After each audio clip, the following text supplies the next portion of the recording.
चलो, तो आज अपन करेंगे chapter number 11 class 12 CBSE physics का, जिसका नाम है dual nature of radiation and matter.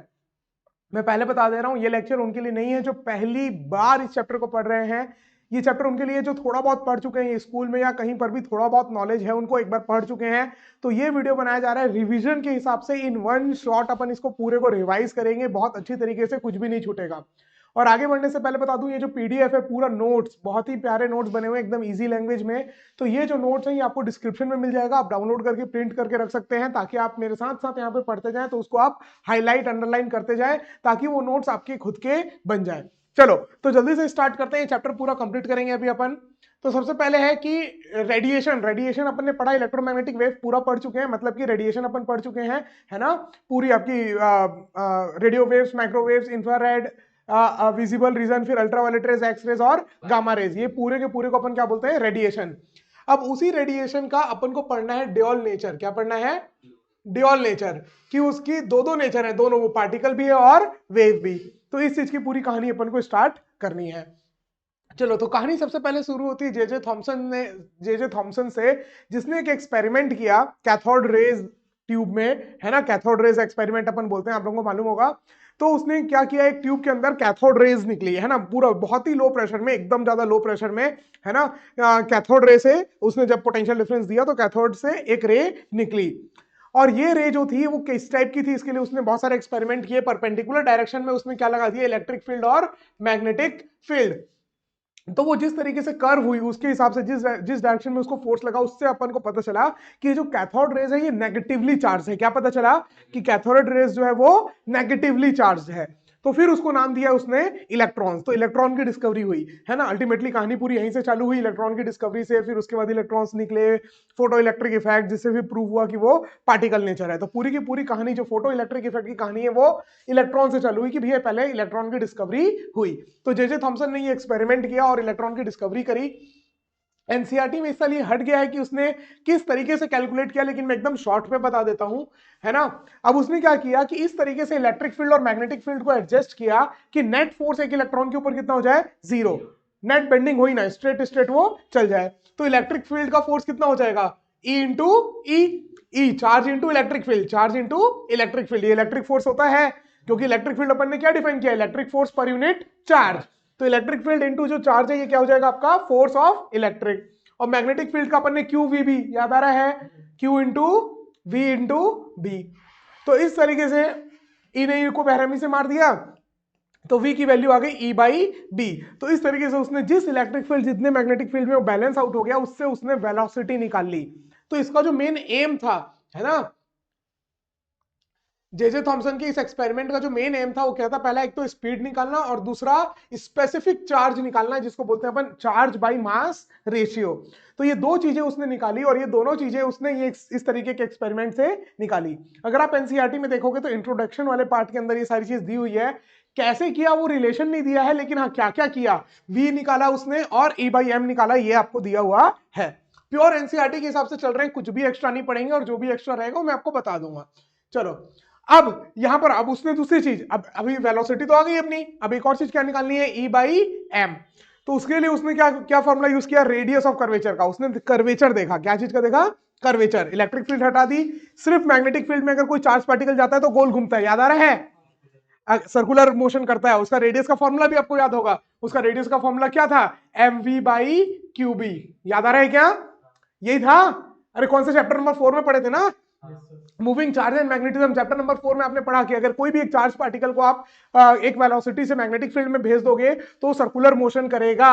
याद आ रहा है ना। और वो सर्कुलर मोशन का जो रेडियस आया था वो कितना आया था, एमवी बाई क्यूबी। बस उसने यही काम किया, यहां पर रेडियस देख लिया कितने कर्वेचर में गया, है ना। अब अपन को क्यू बाई एम, इसी का तो रेशियो चाहिए था, इसको उधर भेज दिया, क्यू बाई एम। तो क्या आ गया, v बाई आर बी। और इस तरीके से उसने e बाई एम का वैल्यू निकाला, जो आया 1.76 इंटू 10⁻11 कूलम पर केजी। लेकिन हाँ, इस वैल्यू को आपको अभी याद करने की आवश्यकता नहीं है, इतनी वैल्यू आई। हाँ, बस ये याद रखना, थोड़ी 10⁻11 के आसपास ये वैल्यू है, ठीक है। तो ई बाई एम की इसने ये वैल्यू निकाली। तो जे थॉमसन आए, सबसे पहले उन्होंने क्या क्या वैल्यू निकाली, एक तो वेलोसिटी निकाली और दूसरा ई बाई एम की वैल्यू निकाली।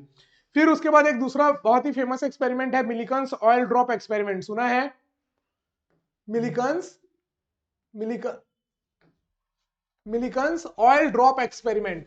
ये एक्सपेरिमेंट के बाद मिलिकन ने क्या किया, इलेक्ट्रॉन के ऊपर का नेट चार्ज जो आप आज आप लोगों को मालूम है 1.6 इंटू 10 की पावर माइनस 19 कूलम रटा हुआ है ना, रटा हुआ है कि नहीं, 1.6 इंटू 10 की पावर माइनस 19 कूलम। ये चार्ज इसने इस एक्सपेरिमेंट से निकाला। अगेन ये पूरा एक्सपेरिमेंट एनसीईआरटी में गिवन नहीं है, लेकिन हाँ इंट्रोडक्शन पार्ट में ये दिया हुआ है कि मिलिकन ऑयल्स ड्रॉप एक्सपेरिमेंट से चार्ज ऑफ 1 इलेक्ट्रॉन निकाला गया।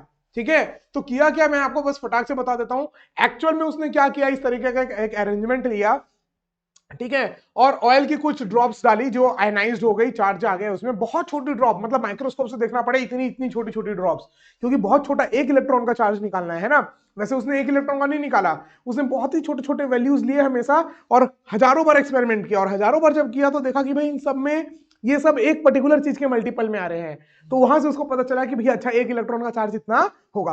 किया कैसे उसने, हर बार हर एक ड्रॉप का चार्ज कैसे निकाला, उसने इस इलेक्ट्रिक फील्ड को चेंज किया तब तक ये इलेक्ट्रॉन रेस्ट पे ना आ जाए। अभी जैसे स्टार्टिंग में इलेक्ट्रिक फील्ड जीरो थी, यहां पर बैटरी जीरो थी, तो जैसे ही ऑयल आया तो धीरे धीरे नीचे गिरने लगा, एकदम छोटा था, धीरे धीरे नीचे गिरने लगा, माइक्रोस्कोप से यहां पर देख रहे हैं। फिर उसने क्या किया, इलेक्ट्रिक फील्ड बढ़ाया, तो इलेक्ट्रिक फील्ड ऊपर फोर्स लगाने लग गई उसको, यस और नो, है ना। अब इलेक्ट्रिक फील्ड जैसे जैसे उसको ऊपर फोर्स लगाने लग गई, तो अब इलेक्ट्रिक फील्ड का फोर्स ऊपर, धरती माता का फोर्स नीचे, तो एक टाइम में आके बैलेंस हो जाएगा ना, फिर नेट फोर्स जीरो हो जाएगा तो कहीं जाएगा नहीं। तो जब वो रुक गया तो उसने इलेक्ट्रिक फील्ड और धरती माता का फोर्स इन सबको कैलकुलेट करके हर बार क्या निकाला, चार्ज। अब इस कोई भी अगर एक इलेक्ट्रॉन का ड्रॉप देखो तो इस पे इलेक्ट्रोस्टैटिक फोर्स हो जाएगा E इंटू ई, और धरती माता का फोर्स हो जाएगा M इंटू जी। तो आपकी E की वैल्यू कितनी आ जाएगी, mg बाई ई। इस तरीके से उसने बार बार E की वैल्यू निकाली और देखा कि ये हर बार एक पर्टिकुलर चीज के इंटीग्रल में आ रही है। वो पर्टिकुलर चीज थी 1.6 इंटू 10 की पावर माइनस 19 कूलम। तो उसने बोल दिया एक इलेक्ट्रॉन के पास जो चार्ज होता है वो होता है माइनस 1.6 इंटू 10 की पावर माइनस 19 कूलम।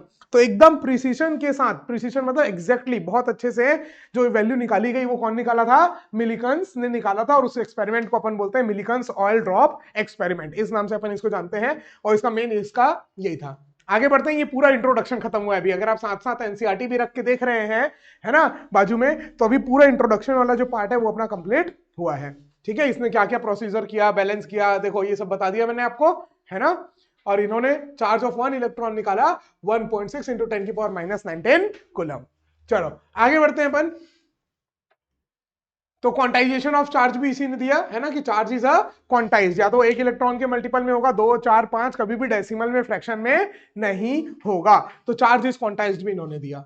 चलो आगे बढ़ते हैं। इलेक्ट्रॉन का एमिशन, नाम से समझ में आ रहा है, यस, नाम से समझ में आ रहा है कि नहीं।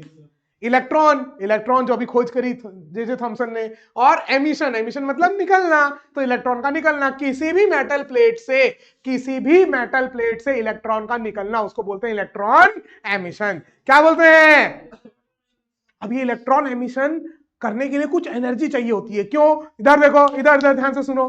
क्या, अब मान लो अगर यहां से अपने आप अगर एक इलेक्ट्रॉन निकल जाता बाहर, भाई घूम क्यों रहा है तू, हाँ, एक इलेक्ट्रॉन मान लो अपने आप निकल जाता, तो ये पॉजिटिवली चार्ज और नेगेटिवली चार्ज बन जाता। Opposite charges attract each other, पढ़े चैप्टर नंबर 2 में, चैप्टर नंबर 1 में, है ना, opposite charges attract each other, तो वापस उसको खींच लेता। तो एक बॉन्ड से जुड़ा हुआ है, एक फोर्स से जुड़ा हुआ है, तो अपने आप इलेक्ट्रॉन बाहर नहीं निकलेंगे, उसको निकालने के लिए कुछ आपको एनर्जी देनी पड़ेगी, कुछ ताकत लगानी पड़ेगी, और उस ताकत को बोलते हैं वर्क फंक्शन। याद रखना, the minimum energy required to pull electron out of a metal, minimum energy required, underline कर सकते हो, यहां पर है ना, द मिनिमम एनर्जी, देखो यहां पर दिख रहा होगा, the minimum energy required to eject an electron from the surface of the material is called work function, denoted by phi. याद रखना, रटना इसको एकदम। What is work function? The minimum energy required to eject electron out of an material is called work function phi. ठीक है, चलो आगे बढ़ते हैं जल्दी से। क्लियर हो गया।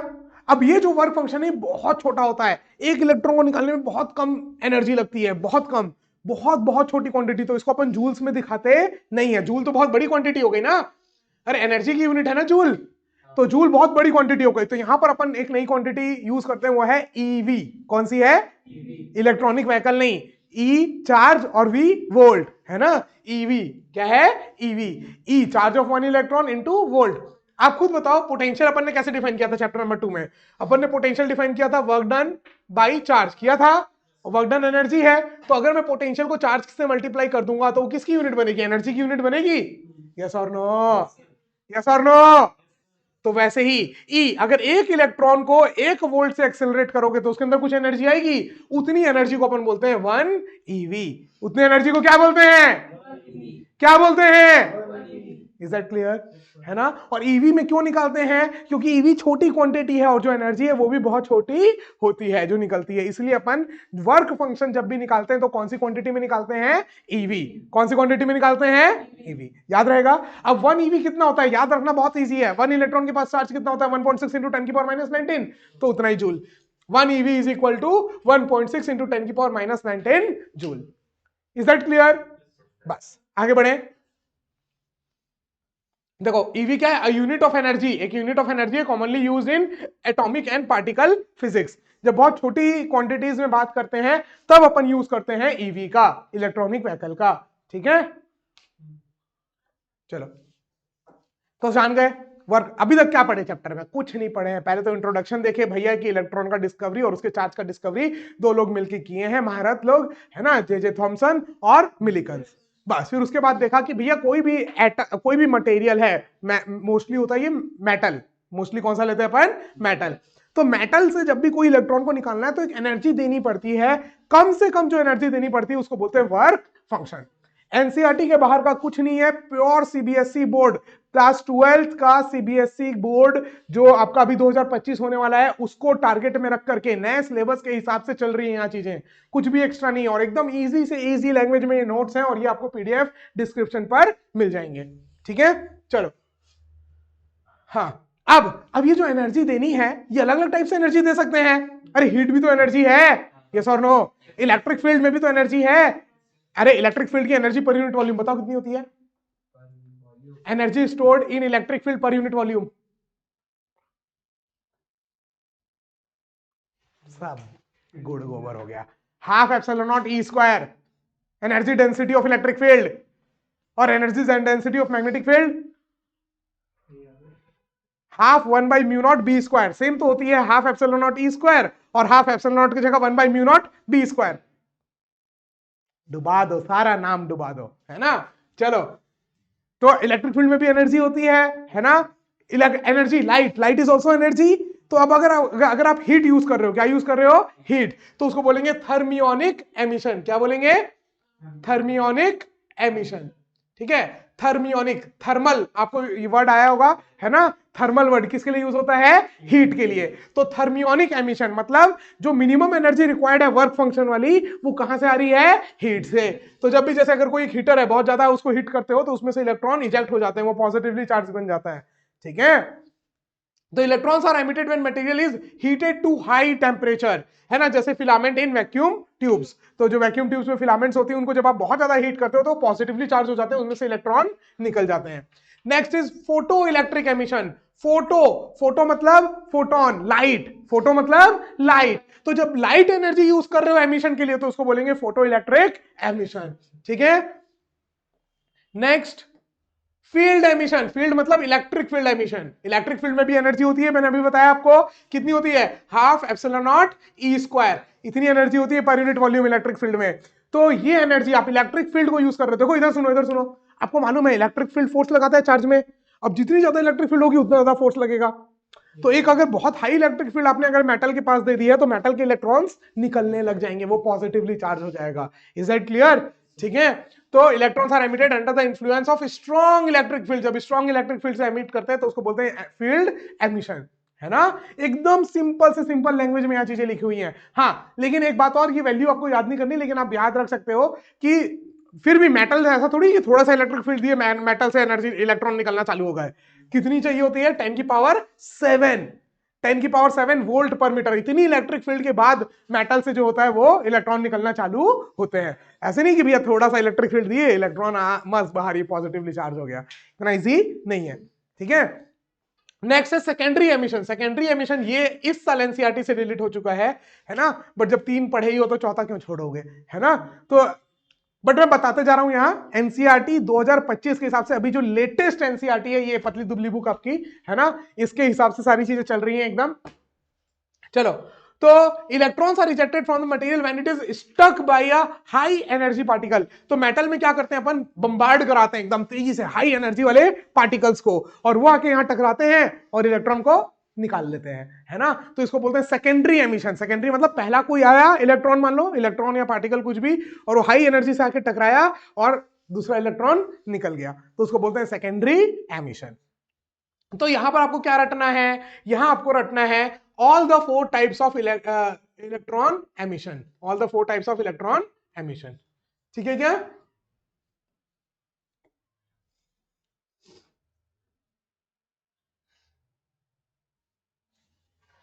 इधर उधर क्यों जा रहा है?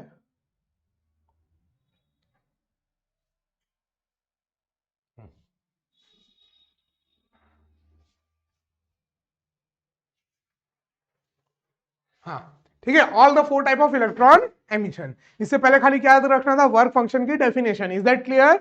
फिर उसके बाद क्या है आपका, types of electron emission, thermionic emission, photoelectric emission, आपका फील्ड एमिशन और सेकेंडरी एमिशन। इनके अंदर एक एक दो दो लाइन लिख के एक एक एग्जांपल लिख देना है, काम खत्म। आगे बढ़ते हैं अपन, आगे बढ़ते हैं एकदम। Photo electric effect. अब ये इफेक्ट भाई बहुत ही ज्यादा अच्छा इफेक्ट है एकदम, मतलब भाई क्या सोच समझ के इसको बनाया गया है ना। इफेक्ट देखा गया है बहुत सारे लोगों के द्वारा, लेकिन इसको समझाया गया है आइंस्टीन के द्वारा, है ना। सबसे पहले फोटो इलेक्ट्रिक इफेक्ट देखा गया था किसने, हर्ट्ज ने। इसने खाली ऑब्जर्व किया था, कुछ ज्यादा इसके ऊपर रिसर्च नहीं किया, डिटेल में नहीं गया, वो बिल्कुल भी उसका मुद्दा ही नहीं था, वो तो कुछ और कर रहा था, है ना। वो कुछ और कर रहा था। स्पार्क गैप, जानते हो स्पार्क गैप क्या होता है? दो हाईली पोटेंशियल के बीच में थोड़ा सा गैप दिया जाता है, दो पोटेंशियल मेटल के बीच में, ताकि उनके बीच से स्पार्क जनरेट हो पाए, है ना। आपने देखा होगा ऐसे स्पार्क निकल रहे हैं अलग अलग मेटल से। तो स्पार्क गैप में उसने क्या देखा कि बाकी जो फैक्टर की वजह से स्पार्क निकल रहा था वो तो निकल रहा था, लेकिन जब अल्ट्रा वायलेट रेस पड़ने लगी तो स्पार्क बढ़ गया। तो उसको पता चला कि अच्छा भाई, रेडिएशन से भी इलेक्ट्रॉन निकलता है। Photo electric effect, photo electric emission, मतलब फोटोन के यूज से, लाइट के यूज से, अल्ट्रावायलेट रेस के यूज से आपके इलेक्ट्रॉन्स निकले। तो ऑब्जर्व सबसे पहले किसने किया था, हर्ट्ज ने। लेकिन ये उसको डिटेल में नहीं किया, बोला मेरे को नहीं जाना, वो अपना जो काम कर रहा था वही किया, तो इसने ज्यादा कुछ नहीं किया। इसके बाद आया कौन भाई, दो जन आए, लेनार्ड्स, है ना, लेनार्ड्स और हॉलवेच, जो भी हॉलवेच, चलो हॉलवेच बोलते हैं, है ना। अब लेनार्ड और हॉलवेच, इन्होंने बहुत सारा चीज किया फोटो इलेक्ट्रिक इफेक्ट का, ऑलमोस्ट आप बोल सकते हो कि हर चीज ऑब्जर्व कर लिया, बट ये एक काम नहीं कर पाए जो मैं कर रहा हूं, समझाना, एक्सप्लेन नहीं कर पाए। और इसका पूरा क्रेडिट कौन ले गया, आइंस्टीन, क्योंकि उसने एक्सप्लेन कर दिया ना भाई हर एक चीज, कि क्यों क्यों एक पर्टिकुलर फ्रीक्वेंसी की लाइट से इलेक्ट्रॉन नहीं निकल रहे, क्यों, ये सारी चीजें। तो अब ऑब्जर्व क्या किया लेनार्ड्स ने और हॉलवर्ट्स ने, ये देखते हैं, ठीक है। अब जो भी नाम है भाई साहब, तेरा नाम गलत प्रोनाउंशिएट कर रहा हूं तो माफ कर देना, है ना।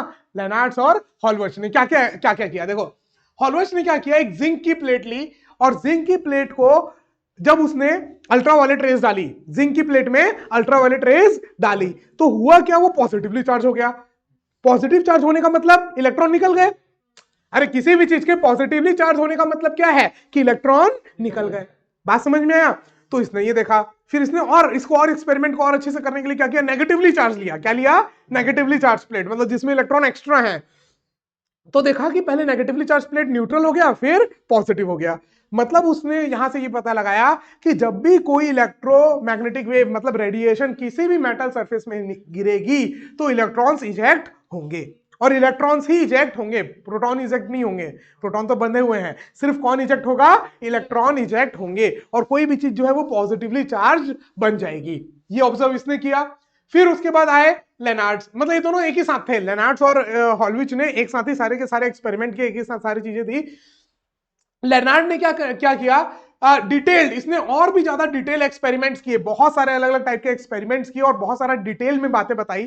क्या क्या बातें बताई, कि पहले तो वही, ये तो सबने बताई कि भैया लाइट या रेडिएशन जब भी किसी भी मेटल सरफेस के ऊपर गिरेंगे तो इलेक्ट्रॉन्स एमिट होंगे, है ना। और उन इलेक्ट्रॉन्स को बोलते थे फोटो इलेक्ट्रॉन्स, क्योंकि फोटोन से निकले, लाइट से निकले, इसलिए अपन उनको क्या बोलते हैं, फोटो इलेक्ट्रॉन। तो ये बात तो तीनों ने बोली, लेनार्ड ने, हॉलविच ने और हर्ट्ज ने, कि भैया अल्ट्रावायलेट रेज या रेडिएशन, कोई सा भी रेडिएशन किसी भी मेटल सरफेस पर गिरेगा तो इलेक्ट्रॉन इजेक्ट होंगे। ठीक है, अब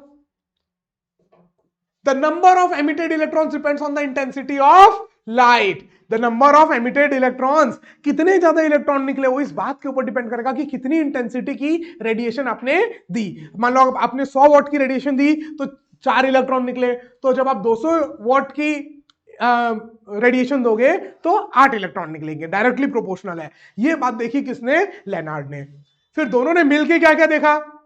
अच्छा, एक और बात इसने देखी, लेनार्ड ने एक और बात बताई, kinetic energy of the emitted electron depend on frequency not intensity. बहुत बड़ी चीज है ये, जिसको एक्सप्लेन नहीं कर पाए, आइंस्टीन ने एक्सप्लेन किया।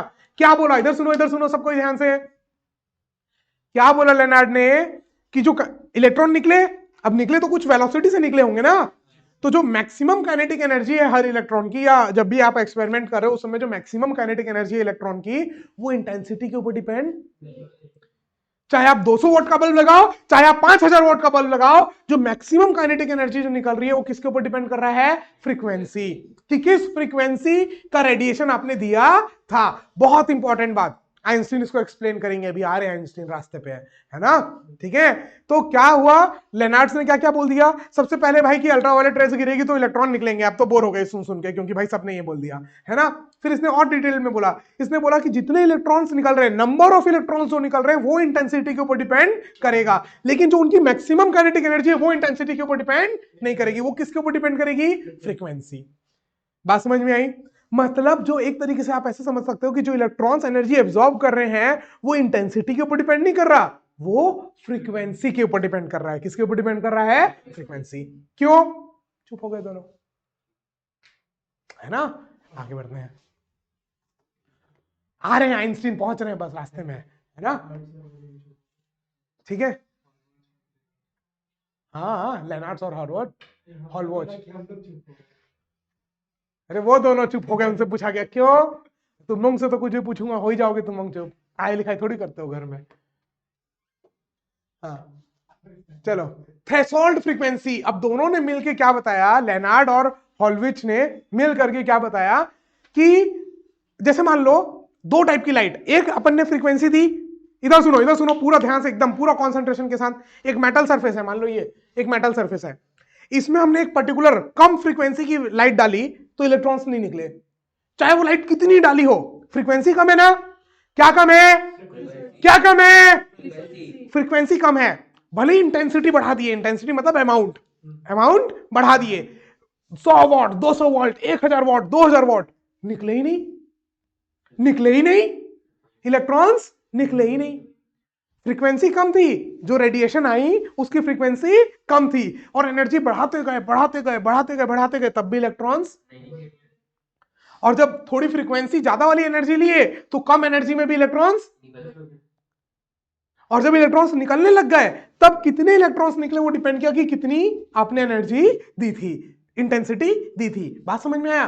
तो उसने बोला अच्छा, पहले वाले 1 करोड़ रेडिएशन आई तो भी एक भी इलेक्ट्रॉन को नहीं निकाल पाई, और बाद में थोड़ी सी आई वो भी इलेक्ट्रॉन को निकाल दी। तो बोले ये जो थे ये नालायक फोटॉन्स थे, और अभी जो आ रहे हैं वो लायक। तो बोले कि कोई भी चीज को निकालने के लिए एक फ्रीक्वेंसी से ज्यादा होनी चाहिए, लाइट की जो फ्रीक्वेंसी है वो एक मिनिमम फ्रीक्वेंसी से ज्यादा होनी चाहिए, तभी इलेक्ट्रॉन निकलेंगे, नहीं तो नहीं निकलेंगे। लायक होने चाहिए, है ना। उसको नाम अभी वैसे तो बाद में देंगे फोटॉन्स, है ना, बट मैं अभी से यूज कर ले रहा हूं क्योंकि मेरे को तो पता है ना, है ना। तो एक्चुअल में जो लाइट में आ रहे हैं वो क्या आ रहे हैं? फोटॉन्स। तो उसने क्या बोला कि लायक फोटॉन्स और नालायक फोटॉन्स। नालायक चाहे 1 करोड़ हो, वो एक भी इलेक्ट्रॉन को, और लायक है तो भाई थोड़े से भी आएंगे तो वो इलेक्ट्रॉन्स को निकालना चालू कर देंगे। बात समझ में आई? तो एक मिनिमम फ्रीक्वेंसी एक है, इससे कम अगर फ्रीक्वेंसी है तो इलेक्ट्रॉन्स बाहर नहीं आएंगे, वो नालायक फोटॉन्स, और इससे ज्यादा फ्रीक्वेंसी है तो वो लायक फोटॉन्स। तो ये जो मिनिमम फ्रीक्वेंसी है इसको अपन बोलते हैं थ्रेशोल्ड फ्रीक्वेंसी। ये कौन कौन बताया? लेनार्ड और हॉलवर्ड्स। लगभग सारी चीज बता दी है ये लोग, सारे ऑब्जर्वेशन कर लिए फोटो इलेक्ट्रिक इफेक्ट के भाई साहब, लेकिन इनको नोबेल प्राइज नहीं मिला, है ना। ठीक है, मिला किसको? आइंस्टीन को और मिलिकन्स को, है ना। मिलिकन्स को, दोनों को नोबेल प्राइज मिला, एक ही थोड़ा आसपास में। चलो अब देखो, अब भैया ठीक है भाई, सब कुछ समझ में आ गया। उसने एक्सपेरिमेंट किया, ऑब्जर्वेशंस बताए। क्या बताए? ऑब्जर्वेशंस। इसलिए अपन ने यहां पर ऑब्जर्वेशंस लिखा सारे, है ना? ठीक है, लेनार्ड्स ऑब्जर्वेशंस, है ना, हॉलविच ऑब्जर्वेशंस, इनके ऑब्जर्वेशंस थे। इन्होंने सारी चीजें, ऑलमोस्ट हर चीज बता दी कि क्या क्या हो रहा है, और सही बताई कि भाई सबसे कम एनर्जी चाहिए निकालने के लिए, उसको वर्क फंक्शन बोलते हैं। एक पर्टिकुलर फ्रीक्वेंसी से नीचे इलेक्ट्रॉन नहीं निकलेंगे, एक पर्टिकुलर फ्रीक्वेंसी के बाद ही इलेक्ट्रॉन बाहर निकलेंगे। अगर इलेक्ट्रॉन निकल रहे हैं तो इसके ऊपर डिपेंड करेगा कि कितनी लाइट आई थी, इंटेंसिटी के ऊपर डिपेंड करेगा। Number of photo electrons will depend on intensity. सब कुछ सही बताया, बस ये क्या नहीं कर पाए? एक्सप्लेन। ठीक है, अब जो टोटल अपना फोटो इलेक्ट्रिक इफेक्ट के ऑब्जर्वेशंस हैं, उनको एक बार फिर से अच्छे से देखते हैं। अभी तो अपन ने लेनार्ड्स और हॉलवर्च के हिसाब से देखा था कि उन्होंने क्या क्या ऑब्जर्वेशंस किए, क्या क्या दिए। अब एकदम ध्यान से सुन लो, एक बार ध्यान से सुन लो, एकदम पूरा कंसंट्रेशन यहाँ, है ना? बाद में अंडरलाइन करते रहना जो भी करना है वीडियो को देख करके। अभी एक बार पूरा ध्यान से सुनो। Experimental study of photo electric effect, है ना? जो ऑनलाइन भी अगर कभी देख रहे हैं तो पहले आप एक बार देख लीजिए, पूरा कंसंट्रेशन वीडियो देखने में लगाइए। हाँ, ये आपको अंडरलाइन होकर करना है तो आप तो पॉज भी कर सकते हैं उस समय, तो कोई प्रॉब्लम नहीं है। ठीक है, तुम लोग पॉज नहीं कर सकते, है ना? चलो, तो ये सबसे पहले देखते हैं कि अरेंजमेंट, क्या क्या अरेंजमेंट किया गया था, है ना? इन भाई साहब, हाँ दिख रहा है डायग्राम सबको? चलो, इस टाइप का एक्सपेरिमेंट किया गया था। एक ट्यूब लिया गया था ताकि एटमॉस्फेयर का कोई भी हाथ ना हो बिगाड़ने में, है ना? तो लो प्रेशर क्रिएट किया जाए और सारा चीज करा जाए, तो एक ट्यूब के अंदर इस चीज को परफॉर्म किया जाता है, जिसमें एक जगह से अपन रेडिएशन देते हैं। क्या देते हैं? रेडिएशन। जो भी अमाउंट का आपको फ्रीक्वेंसी का रेडिएशन देना है वो आप यहां से दे रहे हो। ये मेटल प्लेट्स है ना? ये मेटल प्लेट्स हैं। ये एक कलेक्टर है, कलेक्टर मतलब जहां पर कलेक्ट होगा। ये एमिटर है, ये क्या है? एमिटर, जहां से एमिट होंगे इलेक्ट्रॉन्स, जो है वो एमिट होंगे। तो ये एमिटर है, ये कलेक्टर है। ये पूरा का पूरा एक इस तरीके की सर्किट से जुड़ा हुआ है। ये कम्यूटेटर है। कम्यूटेटर का काम क्या होता है? चेंज करना। क्या करना है? चेंज करना। जैसे मान लो कभी इसको प्लस कर दिए, इसको माइनस, कभी इसको प्लस, इसको माइनस, तो इस तरीके से चेंज करना, वो है ना? पोटेंशियल का जो है वो रिवर्स करना, ये काम रहता है कम्यूटेटर का। एक एमीटर है, ये देखने के लिए कितना करंट है। एक वोल्ट मीटर है, ये देखने के लिए कितना वोल्टेज है। और वेरिएबल रेजिस्टेंस मतलब वेरिएबल वोल्टेज क्या लगा दिया आपने यहां पर? रियोस्टेट। ठीक है, अब ये पूरा कॉम्बिनेशन करने के बाद क्या क्या चीज देखी गई, देखो यहां पर पूरी लिखी हुई है। मैं डायरेक्ट यहां पर बता दूं आपको, डायरेक्ट, है ना? 4 ऑब्जर्वेशंस किए गए, वो पूरे यहां पर लिखे हुए, एकदम इजी टू अंडरस्टैंड लैंग्वेज में, एकदम इजी टू अंडरस्टैंड लैंग्वेज में ये पूरे नोट्स मैंने आप लोगों के लिए बनाए हैं, है ना? ठीक है, और आगे के 3 चैप्टर के भी लिए भी बनेंगे। अगर मैंने तुम लोगों को बोला था 4 बच्चे आएंगे, एक आया है, 3 हो गए, एक और बचे नहीं, तुम दोनों को छोड़ करके, है ना? नहीं, नहीं तो नॉर्मल पढ़ाई होगी। ये नोट्स इतनी मेहनत लगी है, 3 रात लगी है मेरे को बनाने में नोट्स को। भाई 3 रात और बस। 3 रात नहीं, 3 चैप्टर के लिए 9 रात और। ठीक है, 9 रात। हाँ हाँ, तो चलो आगे, ठीक है, आगे बढ़ते हैं। अब क्या क्या ऑब्जर्वेशंस हुए, देखो ध्यान से देखना क्या क्या ऑब्जर्वेशंस हुए। Ready everyone? रेडी? आवाज नहीं आई। रेडी? हाँ, अब देखो हुआ क्या क्या ऑब्जर्वेशंस किया गया। सबसे पहला 4 ऑब्जर्वेशंस किए गए। क्या किए गए? 4 ऑब्जर्वेशंस, जिसमें से लेनार्ड्स और उनका ऑब्जर्वेशन भी शामिल है। तो अपन पूरे को 4 ओवरऑल अब समझ रहे हैं। अब भूल जाओ ऊपर के ऑब्जर्वेशंस, सब कुछ नहीं भूलना है ऊपर का। वर्क फंक्शन याद रखना है और टाइप्स ऑफ इलेक्ट्रॉन एमिशन याद रखना है, बाकी भूल जाओ, है ना? अब आते हैं वापस से 4 ऑब्जर्वेशन। अब ये याद रखने हैं 4 ऑब्जर्वेशन, है ना? सबसे पहले क्या ऑब्जर्वेशन किया गया? इंटेंसिटी का। किसका किया गया? मतलब फ्रीक्वेंसी को कर दिया फिक्स्ड। हाँ, फ्रीक्वेंसी को क्या कर दिया? पहला ऑब्जर्वेशन में क्या कर दिया गया? फ्रीक्वेंसी कांस्टेंट और पोटेंशियल कांस्टेंट। बैटरी जो थी उसको कांस्टेंट कर दिया, चेंज नहीं किया। इधर ध्यान, इधर पूरा नोट्स तो ही घर लेके जाओगे, है ना? इधर पोटेंशियल को कांस्टेंट कर दिया और फ्रीक्वेंसी को भी कांस्टेंट कर दिया। एक ही फ्रीक्वेंसी की लाइट दे रहे हैं, मतलब सेम वेवलेंथ की, मोनोक्रोमेटिक, सेम एक ही वेवलेंथ की लाइट दे रहे हैं अपन। अब अपन ने यहां पर क्या चेंज किया? इंटेंसिटी। क्या चेंज किया? इंटेंसिटी। अच्छा, ये बात समझ में आ रही है ना? फ्रीक्वेंसी और इंटेंसिटी अलग अलग है। फ्रीक्वेंसी वो लाइट की फ्रीक्वेंसी है ना, कि 1 सेकंड में कितने बार ऑक्सिलरेट कर रहा है, और इंटेंसिटी कितनी लाइट आ रही है, कितनी energy per unit time per unit area गिर रही है, उसको बोलते हैं इंटेंसिटी। ठीक है ना? तो क्या किया गया? फ्रीक्वेंसी को कर दिया कांस्टेंट, वोल्टेज को कर दिया कांस्टेंट। मतलब ये वोल्टेज एकदम फिक्स्ड, फ्रीक्वेंसी एकदम फिक्स्ड। हाँ, लायक फ्रीक्वेंसी, लायक फ्रीक्वेंसी कौन सी है? लायक फ्रीक्वेंसी, क्योंकि नालायक है तो क्या मतलब एक्सपेरिमेंट करने का, इलेक्ट्रॉन्स बाहर ही नहीं आएंगे, समझ रहे हो? तो लायक फ्रीक्वेंसी कैसी है? लायक फ्रीक्वेंसी। तो जब ये लायक फ्रीक्वेंसी यहां पर आकर गिरेगी इसमें, तो इलेक्ट्रॉन्स निकलेंगे। अब इसने क्या किया, ये इंटेंसिटी को चेंज किया, बढ़ाते गया, इंटेंसिटी बढ़ाते गया। तो जैसे जैसे इंटेंसिटी बढ़ते गई तो इलेक्ट्रॉन ज्यादा आके गिरे इसमें, मतलब फोटोन ज्यादा आके गिरे लाइट, तो इलेक्ट्रॉन्स ज्यादा निकले। समझ में आ रहा है ना? तो करंट क्या हो गया? बढ़ गया। यहां पर जो करंट है वो बढ़ गया। तो उसने क्या देखा? सबसे पहला ऑब्जर्वेशन क्या है कि अगर फ्रीक्वेंसी कांस्टेंट है और वोल्टेज कांस्टेंट है तो आप इंटेंसिटी बढ़ाते जाओगे तो फोटो करंट बढ़ते जाएगा। फोटो करंट फोटो इलेक्ट्रॉन्स की वजह से है ना, तो इसको अपन क्या बोलते हैं? Photo current. फोटो करंट ये नाप रहा है, ये एमीटर है ना। तो जैसे जैसे आप इंटेंसिटी बढ़ाओगे, सेम वैसे ही उसी तरीके से आपका जो फोटो करंट है वो बढ़ेगा। सोचो अगर मैं ये इंटेंसिटी जीरो कर दूं, यहां से लाइट जीरो कर दूं, तो पोटेंशियल जीरो, करंट जीरो, है ना।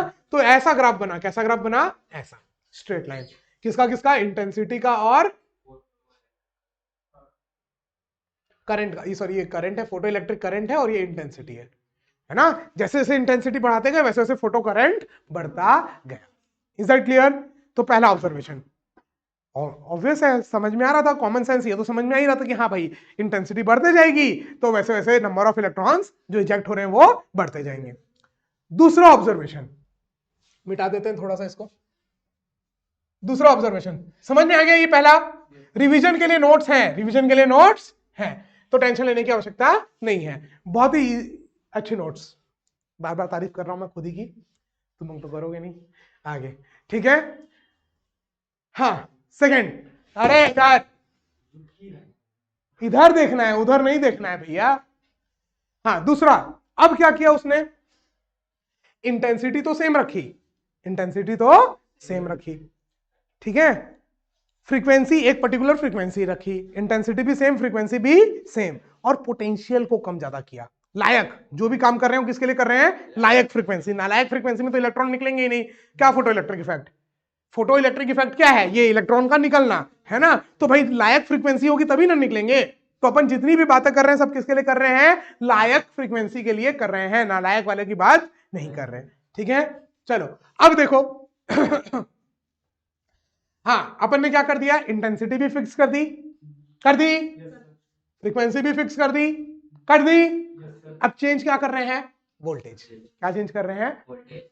अब होगा क्या? देखो ध्यान से सुनो। अब ये मेटल प्लेट है, ये मेरा हाथ है, ये मेटल प्लेट है मान लो, है ना, ये मेटल प्लेट है। अब इस मेटल प्लेट में जब लाइट आके गिरी, लायक फोटॉन्स आके गिरे, तो लायक फोटॉन से इलेक्ट्रॉन को निकालने के लिए क्षमता है उनके अंदर। अब वो इलेक्ट्रॉन को निकाले, हो सकता है कि कुछ इलेक्ट्रॉन निकले और वहीं पर किसी से टकरा के वहीं रुक गए, बाहर निकल के। हो सकता है कि निकले तो, लेकिन निकल के वहीं रुक गए। कुछ ऐसा हो सकता है कभी निकले और जिससे टकराए उसको आगे भेज दिए। तो मतलब जब भी कोई लायक फोटॉन्स आके इसमें टकराएंगे तो इलेक्ट्रॉन्स निकलेंगे और वो इलेक्ट्रॉन की वेलोसिटी वेरी करेगी, 0 से लेकर के मैक्सिमम तक पूरी। तो हो सकता है कि कोई यहां तक जाके रुक गया, कोई यहां तक जाके रुक गया, कोई यहां तक जाके रुक गया, कोई यहां तक जाके रुक गया, कोई पूरा यहां तक, और कुछ कुछ जो है वो पूरे के पूरे यहां तक पहुंचे। होगा जब आके लाइट गिरी तो सब सेम काइनेटिक एनर्जी से नहीं निकले, कुछ तो मैक्सिमम से निकले, कुछ तो मैक्सिमम से, और मैक्सिमम से लेके कुछ कहां तक निकले? 0 तक। अब देखो जो पूरे यहां तक पहुंच गए होंगे उनके कारण कुछ छोटू सा करंट यहां पर होगा। तो क्या देखा गया? कहां बनाऊं मैं, जगह ही नहीं है, आ गई जगह। हाँ देखो, तो उसने क्या देखा? अब मैं किसका किसका ग्राफ बना रहा हूं? करंट का और पोटेंशियल का, पोटेंशियल का और करंट का, ठीक है। फोटो करंट और वोल्ट पोटेंशियल, ठीक है। तो जब मैंने पोटेंशियल 0 दिया, जब एक्स्ट्रा कोई भी पोटेंशियल नहीं दिया, जब मैंने एक्स्ट्रा कोई भी पोटेंशियल नहीं दिया, उस समय कुछ कुछ इलेक्ट्रॉन यहां तक पहुंच रहे थे, तो उस समय कुछ करंट था। क्लियर? अब जैसे मैंने पॉजिटिव में करंट देना चालू किया, पॉजिटिव में करंट देना चालू किया, अब पॉजिटिव में करंट दूंगा तो इलेक्ट्रिक फील्ड पैदा होगी, इन इलेक्ट्रॉन को फोर्स लगेगा, इन इलेक्ट्रॉन को फोर्स लगेगा। Is that clear? तो जैसे जैसे इन इलेक्ट्रॉन को फोर्स लगेगा, अब जो मान लो जो यहां आके रुक गए थे वो भी यहां पहुंचने लग जाएंगे, यहां वाले यहां तक पहुंच जाएंगे, यहां वाले यहां तक, यहां वाले यहां तक, सब थोड़े थोड़े और आगे आ जाएंगे, तो करंट बढ़ेगा ना। पहले मान लो यहां से 100 इलेक्ट्रॉन निकले, कितने निकले? 100, और जब आपने कोई पोटेंशियल नहीं दिया था, उस 100 में से सिर्फ 5 यहां पहुंच रहे थे, तो 5 के कारण करंट था पहले कुछ था। अब आपने थोड़ा सा पोटेंशियल बढ़ाया, तो 5 से कितने पहुंचने लग गए? 10। अब 10 पहुंच रहे हैं, तो करंट क्या हो जाएगा? थोड़ा सा बढ़ जाएगा। फिर ऐसे आप पोटेंशियल बढ़ाते जाओगे तो करंट बढ़ता जाएगा। जब 100 के 100 जो निकल रहे थे, पूरे 100 के 100 जब यहां पहुंच जाएंगे, उसके बाद करंट बढ़ेगा? अरे अब तो जितने निकल रहे थे सारे के सारे पहुंच गए, मैक्सिमम पहुंच गया, है ना? तो करंट का ग्राफ जो बना वो ऐसा बना। कैसा बना? ऐसा दिख रहा है कि पोटेंशियल के साथ साथ करंट बढ़ता गया और आगे जाके क्या हो गया? कांस्टेंट। मतलब जितने इलेक्ट्रॉन निकले वो सारे के सारे यहां पहुंच गए, कोई खुद से, कुछ धक्का मार के पहुंच गए। हाँ, आगे। अब इस करंट को अपन बोलते हैं सैचुरेशन करंट। क्या बोलते हैं? ये प्यारे से नोट्स में डेफिनेशन लिखी हुई है ना? सैचुरेशन करंट, है ना?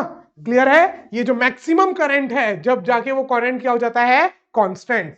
तो अब एक पर्टिकुलर वोल्टेज में जाकर के वो कांस्टेंट हो जाता है, तो उसके आगे का जो करंट है, इस करंट को बोलते हैं सैचुरेशन करंट। क्लियर? बोला गया। चलो ठीक है भैया, अभी अपन ने पॉजिटिव में वोल्टेज दिया था, अब नेगेटिव में दूंगा तो क्या होगा? जो स्टार्टिंग के 5 पहुंच रहे थे वो भी पहुंचना बंद हो जाएंगे, धीरे क्या हो जाएंगे? कम। और एक टाइम आएगा, एक पर्टिकुलर ऐसा वोल्टेज आएगा, नेगेटिव वोल्टेज आएगा, जब पूरा करंट क्या हो जाएगा? 0। जो मैक्सिमम काइनेटिक एनर्जी वाला यहां जो पहुंच रहा था, वो भी यहां पर पहुंच नहीं पाएगा। Is that clear? समझ में आ रहा है? जो मैक्सिमम काइनेटिक एनर्जी वाला जो यहां पर पहुंच रहा था, वो भी पहुंच नहीं पाएगा, तो करंट क्या हो जाएगा? 0। स्टॉप हो गया। कौन किया? पोटेंशियल। तो इसलिए इसको बोलते हैं स्टॉपिंग पोटेंशियल। क्या बोलते हैं? दो ही डेफिनेशन है बस यहां पर, एक पहले पढ़े थे वर्क फंक्शन की, और दो यहां पर। कौन सी? सैचुरेशन करंट और potential, stopping potential. Is that clear? सारी नोट्स में लिखे हुए हैं, है ना? जो चीज रटना है। हाँ, मैं ये गारंटी दे सकता हूं कि मेरे जो दिए हुए पूरे नोट्स हैं, अगर आप ये बहुत अच्छे से करते हो, लास्ट 2-3 साल का भी पेपर अगर आप देख के जाते हो, तो आपके बहुत अच्छे परसेंटेज फिजिक्स में, मैं आपको बोल सकता हूं, आपके 100 में 90 के ऊपर मार्क्स आ जाएंगे, है ना? ठीक है? Conditions applied. पढ़ाई करते हो, खाली नोट्स रखने से नहीं होगा, है ना? ये ग्राफ समझ में आया क्या? इतना सुंदर तो नहीं बनाया हूं मैं, लेकिन फिर भी ठीक है। अब क्या किया गया? इसी में दो और चीजें करी गई। अलग अलग इंटेंसिटी की लाइट के लिए किया गया सेम एक्सपेरिमेंट। पूरा अभी जो मैंने एक्सपेरिमेंट किया ना, ये डिट्टो एक्सपेरिमेंट किया गया, एक बार अलग अलग फ्रीक्वेंसी के लिए, एक बार अलग अलग इंटेंसिटी के लिए। Is that clear? तो अब करते हैं सबसे पहले इंटेंसिटी के लिए। किसके लिए? इंटेंसिटी के लिए। अब देखो, ये तो पर्टिकुलर इंटेंसिटी के लिए क्या गया, बोल देता हूं I1, पर्टिकुलर I1। इधर कॉन्सेंट्रेशन पूरा बोर्ड में होना चाहिए बस, ठीक है? पर्टिकुलर इंटेंसिटी के लिए। अब क्या किया भैया? लाइट की इंटेंसिटी बढ़ा दी गई, I2 is more than I1। अब इंटेंसिटी बढ़ा दी गई, 0 पोटेंशियल, जब आपने कोई पोटेंशियल नहीं दिया, तो अब पहले I1 इंटेंसिटी में 100 इलेक्ट्रॉन निकल रहे थे, तो I2 में हो सकता है ज्यादा निकल रहे हो, 200 निकल रहे हो। अब 200 निकल रहे हैं, तो पहले 5 पहुंच रहे थे, तो अब कितने पहुंच रहे होंगे? 10। तो अब 0 पोटेंशियल में भी करंट ज्यादा होगा थोड़ा सा, यस और नो? यस और नो? अब वापस से होगा तो वही, अब इंटेंसिटी फिक्स्ड है। अब आप पॉजिटिव पोटेंशियल बढ़ाते जाओगे तो ये करंट जाकर के क्या हो जाएगा? कांस्टेंट, है ना? और जब नेगेटिव करना चालू किए तो ये आके वापस इसी में जुड़ गया, ये ग्राफ देखा गया। अलग इंटेंसिटी के लिए बोला, एक और इंटेंसिटी के लिए करते हैं तो भी ग्राफ ऐसा दिखा, मतलब I1, I2, I3। Saturation current तो अलग अलग हो गया, और यही से बताया लेनार्ड्स ने और हॉलवर्थ ने बताया था ना, जो भी नाम है उसका, है ना? उसने बताया था ना कि भैया जो करंट है वो डिपेंड करेगा किसके ऊपर? इंटेंसिटी के ऊपर। फोटो करंट डिपेंड करेगा इंटेंसिटी के ऊपर। कर रहा है, इंटेंसिटी बढ़ रही है तो करंट बढ़ रहा है, I1, I2, I3, है ना? यस और नो? यस और नो? क्लियर? और एक और बात क्या बताई थी लेनार्ड और हॉलवर्थ ने? पहला तो ये बताया था कि भैया जितनी ज्यादा आपकी इंटेंसिटी होगी, उतना ज्यादा करंट निकलेगा। हाँ, और दूसरी चीज देखो, ध्यान से, यहां से देखो। और दूसरी चीज उसने क्या बताई थी? जो मैक्सिमम काइनेटिक एनर्जी, वो डिपेंड करेगा किसके ऊपर? फ्रीक्वेंसी के ऊपर। तो देखो, ये आके एक ही पॉइंट में जुड़ रहा है। इसका मतलब क्या है कि एक पर्टिकुलर एनर्जी, ये पर्टिकुलर वोल्टेज आपने दिया, चार्ज ऑफ इलेक्ट्रॉन E, तो E इंटू V0, इतनी एनर्जी लगी रोकने के लिए, यस और नो? और ये इतनी एनर्जी किसको रोकने के लिए लगी होगी? मैक्सिमम काइनेटिक एनर्जी वाले को। अरे सबसे ज्यादा काइनेटिक एनर्जी वाला अगर रुक गया तो बाकी तो रुक ही जाएंगे ना। अगर क्लास के नेता को मना लिए तो बाकी सब तो मान ही जाएंगे ना। यस और नो? Yes, sir. है ना? तो वैसे ही, ठीक है। तो ये भैया, ये जो स्टॉपिंग पोटेंशियल है, जो एनर्जी दे रहा है, स्टॉपिंग एनर्जी जो अपन दे रहे हैं, ये किसको रोकने के लिए है? मैक्सिमम काइनेटिक एनर्जी वाले को। अगर मैक्सिमम काइनेटिक एनर्जी वाला रुक गया तो बाकी सब भी रुक जाएंगे। Is that clear? ठीक है। तो वही, तो अब मैक्सिमम काइनेटिक एनर्जी को किसके ऊपर डिपेंड किया? फ्रीक्वेंसी के ऊपर। देखो इंटेंसिटी के ऊपर डिपेंड नहीं किया, क्योंकि देखो अलग अलग इंटेंसिटी भी आके सेम जगह मिला। यस और नो? तो अपन ने बोला ये स्टॉपिंग पोटेंशियल डिपेंड किया किसके ऊपर? फ्रीक्वेंसी के ऊपर, क्योंकि फ्रीक्वेंसी कांस्टेंट है। यस और नो? है ना? और इसको जानने के लिए अपन अलग अलग फ्रीक्वेंसी का भी ग्राफ बनाएंगे, उसमें और क्लियर होगा ये चीज। ठीक है। और स्टॉपिंग पोटेंशियल कांस्टेंट मतलब मैक्सिमम काइनेटिक एनर्जी कांस्टेंट। तो यहां से ये दोनों बातें कही गई किसके द्वारा? लेनार्ड्स और हॉलविच के। एक्सप्लेन नहीं कर पाई ये, बस, है ना? ठीक है, आगे बढ़ते हैं। लास्ट है, लास्ट चीज यहां, लास्ट नहीं, दो चीजें और हैं, लेकिन पहले एक और में पहुंचते हैं। अब वापस से सेम एक्सपेरिमेंट किया गया, सेम डिटो, यही एक्सपेरिमेंट दोबारा से किया गया, है ना? बट अब क्या किया? चेंज किया गया फ्रीक्वेंसी। क्या चेंज किया गया? फ्रीक्वेंसी। Is that clear?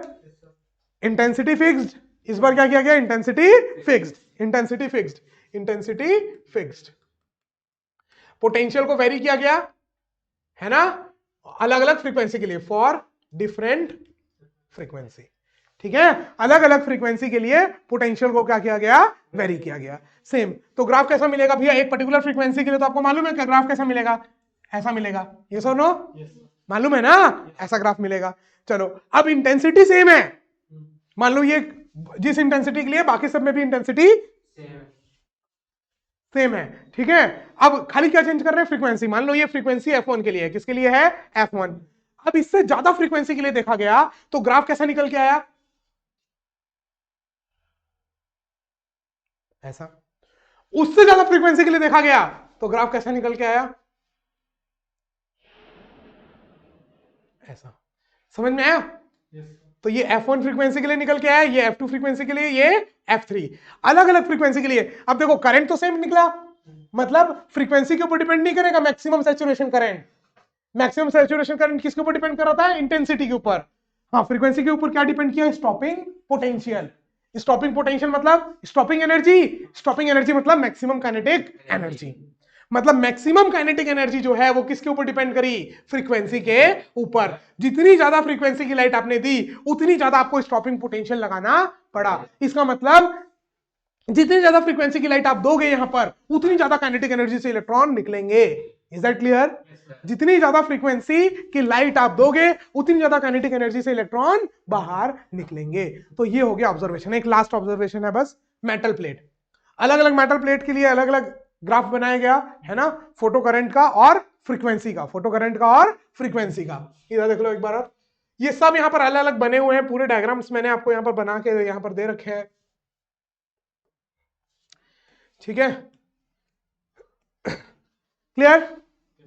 चलो, अब अलग अलग फ्रीक्वेंसी करंट देखा गया, काइनेटिक एनर्जी मैक्सिमम बोल लो, काइनेटिक एनर्जी मैक्सिमम फ्रीक्वेंसी के लिए। तो एक पर्टिकुलर फ्रीक्वेंसी तक तो कोई काइनेटिक एनर्जी नहीं, कोई करंट नहीं, नालायक फ्रीक्वेंसी थी ये सारी। फिर एक पर्टिकुलर फ्रीक्वेंसी के बाद जैसे जैसे फ्रीक्वेंसी बढ़ाते गए काइनेटिक एनर्जी बढ़ते गई लीनियरली। तो ये ग्राफ देखने को मिला। अब मान लो ये किसी पर्टिकुलर मेटल के लिए मिला, जिंक के लिए, अब दूसरे मेटल के लिए सेम ग्राफ मिला, पैरेलल लाइंस। क्या मिला? Parallel lines. हर मटेरियल के लिए जो थ्रेशोल्ड फ्रीक्वेंसी थी वो क्या थी? अलग, जिसके बाद फोटॉन्स क्या बन रहे थे? लायक, और उससे पहले नालायक। तो जो फ्रीक्वेंसी थी, थ्रेशोल्ड फ्रीक्वेंसी V0 या F0, V0 या फिर F0, 1 2 3 4, 1 2 3 4, ये अलग अलग मटेरियल्स के लिए क्या निकली? अलग अलग। लेकिन यहां पर ऑब्जर्वेशन क्या देखा गया? ये जो ग्राफ की स्लोप थी ये सब मेटल के लिए क्या थी? सेम। मतलब इन सब का स्लोप था सेम, जो बाद में अपन देखेंगे होगा H, है ना, आगे। ठीक है, is that clear? Is that clear? तो ये चार ऑब्जर्वेशन, चार ग्राफ बुक में मस्त दिए हुए हैं, देख रहे होगे आप। अच्छा, मैं क्यों ले रहा हूं, यहां पर है तो ये पूरा, ये देखो इतना छोटा दिखाई दे रहा है? नहीं दे रहा है? अरे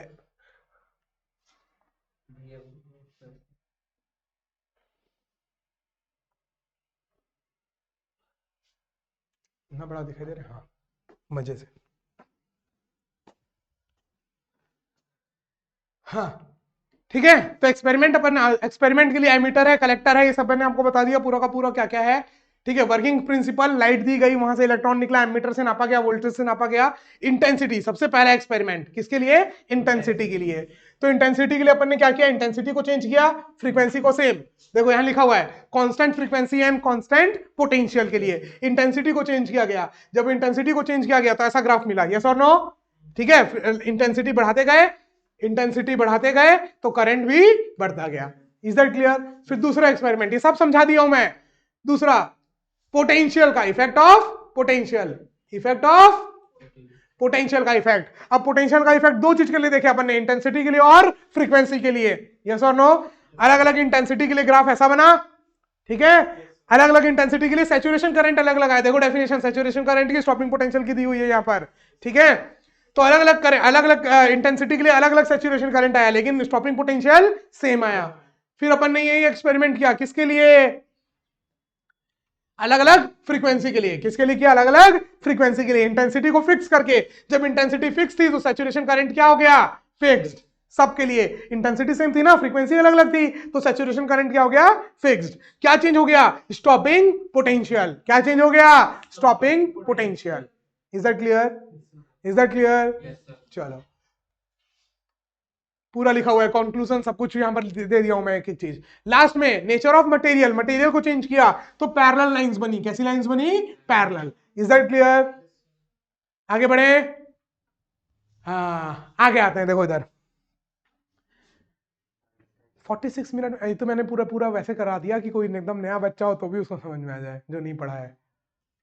रिवीजन करना था ना वन शॉट में, तो और फास्ट भगाना था थोड़ा। कोई बात नहीं, चलो आगे आगे आगे। Photo electric effect and wave theory of light. ठीक है, अब वेव थ्योरी जो थी अपन ने अभी तक, इससे पहले देखा लाइट के फिनोमिना, डिफ्रैक्शन, ये सब देखे। क्यों एक्सप्लेन कर पाए? वेव थ्योरी से एक्सप्लेन कर पाए। अरे इंटरफेरेंस ऑफ लाइट देखा था ना, चैप्टर नंबर 11 के जस्ट पहले, हो रहा 10 था शायद, wave optics. Wave optics chapter number 10, just इससे पहले वाला तो चैप्टर था, है ना, जिसमें अपन ने देखा इंटरफेरेंस बन रहा है, light dark, light dark, light dark. यहां पर करके भी दिखाया था एक्सपेरिमेंट, है ना, वहां दीवार में करके दिखाया था वेव इंटरफेरेंस का। तो अपन को वहां से पता चल गया था कि भैया ये क्यों एक्सप्लेन कर पाए थे, क्योंकि वेव थ्योरी थी। और अभी अपन यहां पर क्या बोल रहे हैं? फोटो इलेक्ट्रिक इफेक्ट में पार्टिकल थ्योरी। क्या बोल रहे हैं? पार्टिकल। वेव थ्योरी से अपन इस चीज को एक्सप्लेन नहीं कर पा रहे। क्यों नहीं कर पा रहे? देखो ध्यान से देखो, क्या क्या चीजें एक्सप्लेन नहीं कर पाए लेनार्ड्स और हॉलवेज। देखो सबसे पहला, वेव थ्योरी क्या बोलती है? Light energy is spread uniformly across the wave front, एकदम यूनिफॉर्मली स्प्रेडेड है, कंटिन्यूअस है। क्या है? कंटिन्यूअस। ये वेव थ्योरी बोलती है। कौन बोलती है? Wave theory. अभी अपन कंपैरिजन कर रहे हैं वेव थ्योरी का और फोटो इलेक्ट्रिक इफेक्ट के रिजल्ट का। वो दोनों एक दूसरे को कॉन्ट्राडिक्ट कर रहे हैं, तभी तो वहां पर एंट्री लेंगे कौन? पर्दा फाड़ के आइंस्टाइन, है ना। तो ड्रॉबैक, अभी देखो यूनिफॉर्म, सबसे पहले क्या बोला वेव थ्योरी ने कि लाइट जो है वो यूनिफॉर्म है हर जगह, है ना, और क्या बोलते हैं, कंटिन्यूअस है। लाइट वेव जो है वो कंटिन्यूअस है, ऐसे वो नहीं है, ब्रेक ब्रेक नहीं है, कंटिन्यूअस है। लाइट की जो एनर्जी वो कैसी है? कंटिन्यूअस। वेव ऐसे ही मिलते हैं ना अपन, कंटिन्यूअस। कहीं ब्रेक दिख रहा है? नहीं। ठीक है, the energy of light depend on it's intensity not frequency. जो लाइट की एनर्जी है वो किसके ऊपर डिपेंड करती है? इंटेंसिटी के ऊपर, उसकी फ्रीक्वेंसी के ऊपर डिपेंड नहीं करती। ये कौन बोलता है? Wave theory. बट यहां तो कुछ उल्टा हुआ, इलेक्ट्रॉन्स निकलेंगे कि नहीं निकलेंगे वो किसके ऊपर डिपेंड हुआ? फ्रीक्वेंसी। तो कुछ तो गड़बड़ है दया, है ना, यहां पर पता चला। फिर आगे, electron should absorb energy continuously from the light wave until they require sufficient energy to escape the metal surface। Wave theory के हिसाब से कंटिन्यूअस एनर्जी है वेव की, तो भैया जो भी इलेक्ट्रॉन को निकलने के लिए जो मिनिमम एनर्जी चाहिए वर्क फंक्शन, इधर जो भी इलेक्ट्रॉन को निकलने के लिए मिनिमम एनर्जी चाहिए वर्क फंक्शन, तो कंटिन्यूअस एनर्जी है। कोई भी कितने भी कम फ्रीक्वेंसी की भी अगर लाइट आ रही है तो कंटिन्यूअस लाइट आ रही है, एक आते जाएगी, जब अमाउंट हो जाएगा तो इलेक्ट्रॉन को निकल जाना चाहिए था वेव थ्योरी के हिसाब से, क्योंकि कंटिन्यूअस है। क्या है? कंटिन्यूअस। ठीक है, और वेव थ्योरी के हिसाब से और क्या क्या चीजें हो रही है? There should be a time lag. अब एक बात बताओ, कंटिन्यूअस एनर्जी अगर कुछ आ रही है तो एक पर्टिकुलर अमाउंट एनर्जी का इकट्ठा होने के लिए टाइम लगेगा, तो टाइम लैग होना चाहिए था। एनर्जी आके गिरी और इलेक्ट्रॉन्स निकले, उसके बीच में क्या होना चाहिए था? Time lag. लेकिन अभी फोटो इलेक्ट्रिक में देखेंगे ये होता कैसा है? इंस्टेंटेनियसली। कैसे होता है? इंस्टेंटेनियसली, तुरंत निकलता है। तो भाई यहां पर भी कॉन्ट्राडिक्ट होगा एक दूसरे से, है ना। और क्या बोला गया? The higher light intensity should produce electrons with greater kinetic energy. हाँ, जितनी ज्यादा हाई वेव थ्योरी के हिसाब से जितनी ज्यादा हाई इंटेंसिटी की लाइट आएगी उतनी ज्यादा एनर्जी से काइनेटिक एनर्जी से निकलने चाहिए। यस और नो? बट ऐसा हुआ क्या? अरे वेव थ्योरी के हिसाब से सब कुछ भी तो नहीं हुआ जितनी बात अपन ने देखे। हुआ क्या? नहीं। अब देखो फोटो इलेक्ट्रिक इफेक्ट में क्या हुआ, the electrons emitted almost instantaneously 10 की पावर -9 सेकंड में। इलेक्ट्रॉन्स जो निकले वो कितने देर में निकले? 10 की पावर -9 सेकंड, मतलब इंस्टेंटेनियसली हो गया, माइक्रो सेकंड भी नहीं, उससे भी कम। समझ रहे हो? तुरंत निकले इलेक्ट्रॉन्स। तो ये पहला वेव थ्योरी गलत हो गया, एक्सप्लेन नहीं कर पाया इसको। Emission occurs only in the frequency, particular frequency के लिए हुआ, हर फ्रीक्वेंसी के लिए नहीं हुआ। और दूसरा, जो काइनेटिक एनर्जी है, जो काइनेटिक एनर्जी जिससे निकले वो इंटेंसिटी के ऊपर डिपेंड नहीं किया, वो किसके ऊपर डिपेंड किया? फ्रीक्वेंसी के ऊपर। तो वेव थ्योरी तो कुछ एक्सप्लेन नहीं कर पा रही है, ठीक है। और below threshold frequency no electrons are emitted regardless of intensity. Wave theory के हिसाब से तो भाई कितनी कम एनर्जी की लाइट आए, भले ही टाइम ज्यादा लगेगा, इकट्ठा करके इलेक्ट्रॉन को निकलना चाहिए था, लेकिन निकला नहीं। तो वेव ये सारी चीजें एक्सप्लेन नहीं कर पाया। ऑब्जर्व तो किए पूरा, लेनार्ड्स और हॉलबर्ग पूरे वो ऑब्जर्वेशन किए, ये सारी चीजों को एक्सप्लेन नहीं कर पाए, ठीक है। और द काइनेटिक एनर्जी जो है वो डिपेंड कर रही है फ्रीक्वेंसी के ऊपर, ये सारी चीज को नहीं कर पाए। अब यहां पर एंट्री हुई किसकी? पर्दा फाड़ गए आइंस्टीन, है ना। अब यहां पर आए आइंस्टीन, तो वही लिमिटेशंस हैं जो भी मैंने आपको बताया, वो पूरी लिमिटेशंस यहां पर लिखी हुई है। अगर आपको बोल देगा कि वेव थ्योरी की लिमिटेशंस क्या है फोटो इलेक्ट्रिक के लिए, तो ये लिखना है, वो पूरी ऊपर की कहानी नहीं लिखनी है ना। अब यहां पर आए जीभ निकाल करके आइंस्टीन, है ना, ठीक है। अब इन आइंस्टीन ने बोला लाइट कंटिन्यूअस नहीं है, लाइट कंटिन्यूअस नहीं है, लाइट छोटे छोटे पैकेट्स के फॉर्म में है, जिसको नाम दिया फोटोन। क्या नाम दिया? और मजेदार बात, ये जो कॉन्सेप्ट इसने लिया ना, ये भी इसका खुद का नहीं था, ठीक है। ये भी उसने लिया from the Max Planck's quantum theory से। मैक्स प्लैंक क्वांटम थ्योरी को यूज करके इसने इसको एक्सप्लेन किया। मजेदार बात है ना।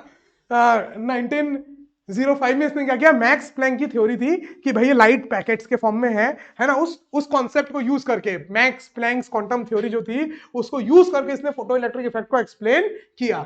इसकी जो मेन जो दो चीजें थी, जो इक्वेशन थी ये, जिसके लिए इसको नोबेल प्राइज मिला, बस वहीं पर पहुंच रहे हैं। आइंस्टीन का अराइवल हो चुका है यहाँ पर, है ना, आप देख रहे हैं आइंस्टीन हमारे साथ है यहाँ पर।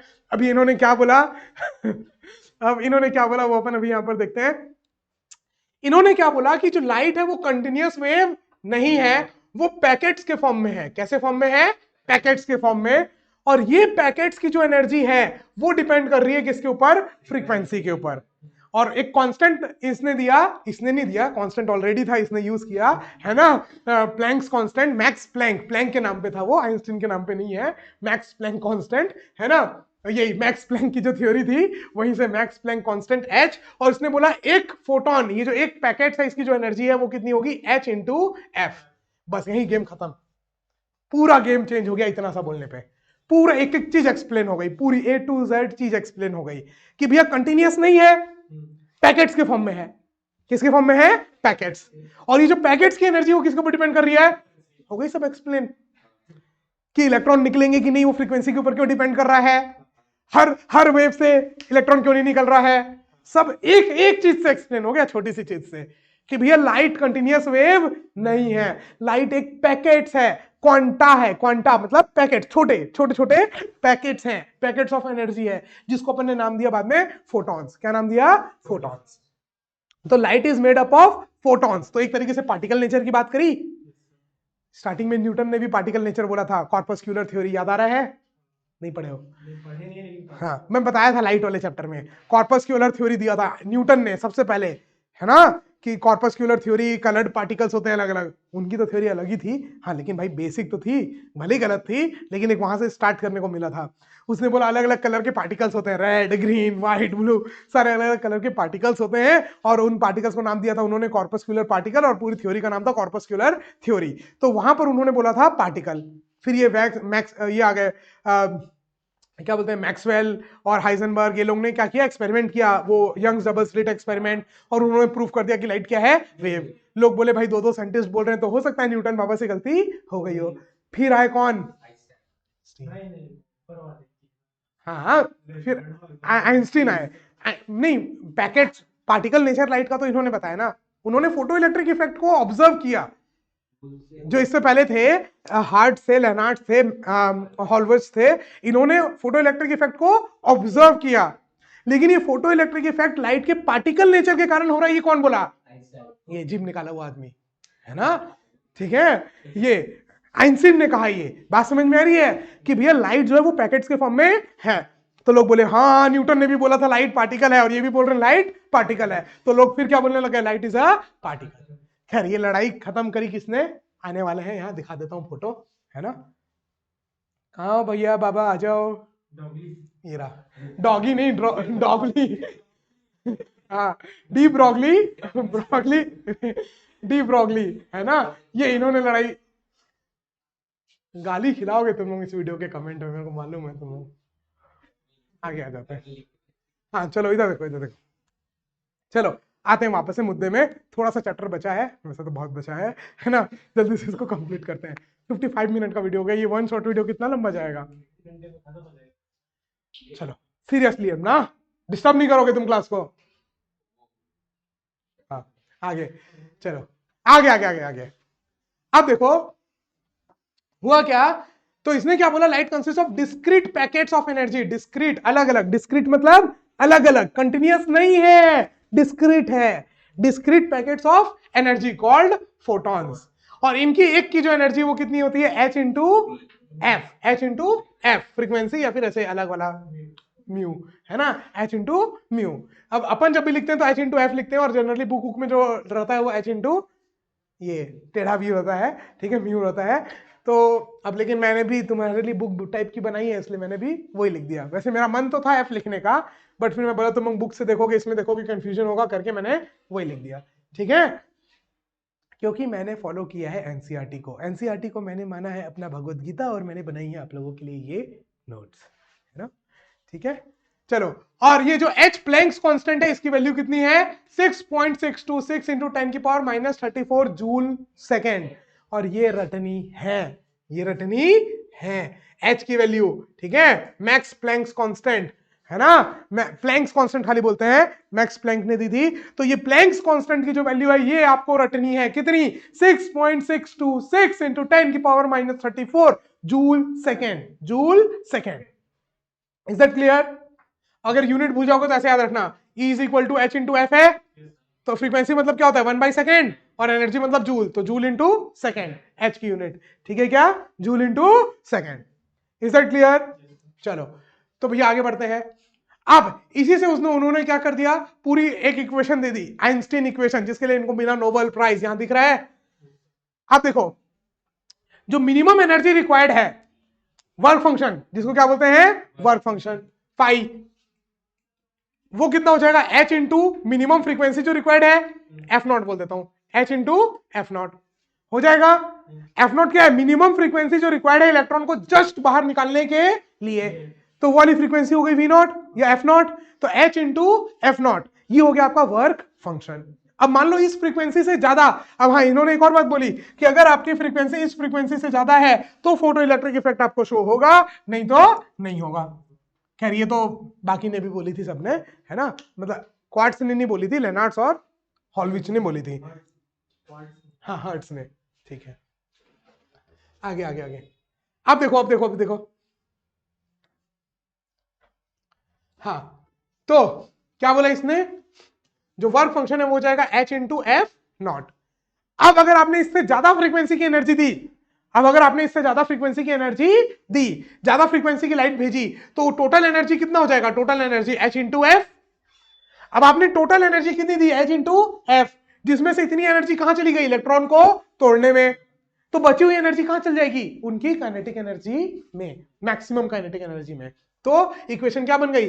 h into F is equal to h into F naught plus kinetic energy maximum.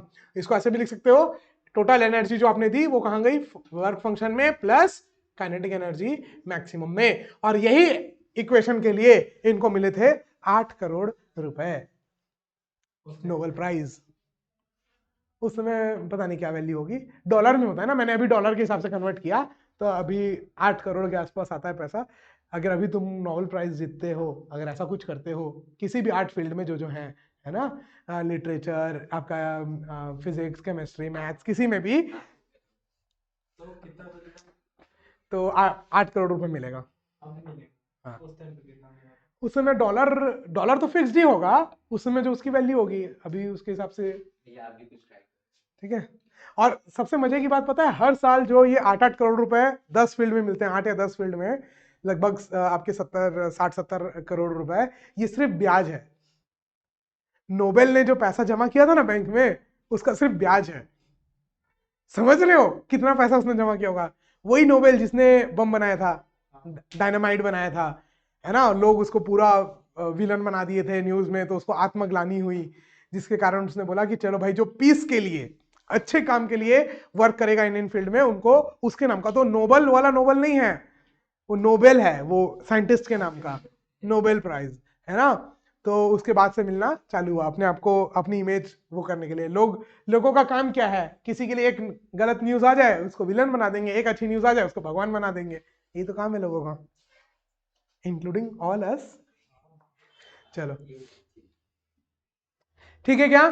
तो आइंस्टीन ने ये इक्वेशन दी, जिसने सारे प्रॉब्लम सॉल्व कर दिए, जितने भी जो लिमिटेशंस थी वेव थ्योरी की, उन सबको रिमूव कर दिया, और पूरा एक्सप्लेनेशन यहां पर हो गया।